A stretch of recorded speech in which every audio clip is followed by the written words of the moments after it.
இங்க நம்ம தமிழ்நாட்டில் வேங்கை வயல்னு ஒரு ஊர்ல என்ன நடந்துச்சுன்னு நம்ம எல்லாருக்குமே தெரியும். சமூக நீதி பேசுற இங்க இருக்கிற அரசு அதுக்கு எந்த விதமான ஒரு நடவடிக்கை எடுத்த மாதிரியே எனக்கு தெரியலையே. இவ்வளவு காலங்கள் தாண்டி, இத்தனை வருஷங்கள் தாண்டி ஒரு துரும்ப கூட கிள்ளி போடலையே. அதுதான் இதெல்லாம் இன்னைக்கு அம்பேத்கர் அவர்கள் இன்னைக்கு பார்த்தாருன்னா வெக்கப்பட்டு தலை குனிஞ்சு போவார்ல. கரெக்ட். நம்ம நடக்கிற பிரச்சனைகள், நடக்கிற கொடுமைகளுக்கெல்லாம் நம்ம குரல் கொடுக்கணும்.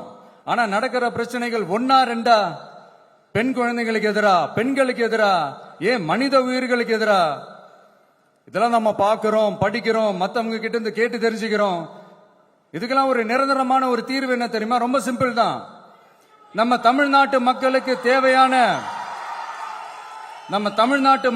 தேவையான அடிப்படை வசதிகளை பாதுகாப்புடன் முழுமையாக அளிக்கும் மக்களை உண்மையாகவே நேசிக்கிற ஒரு நல்ல அரசு.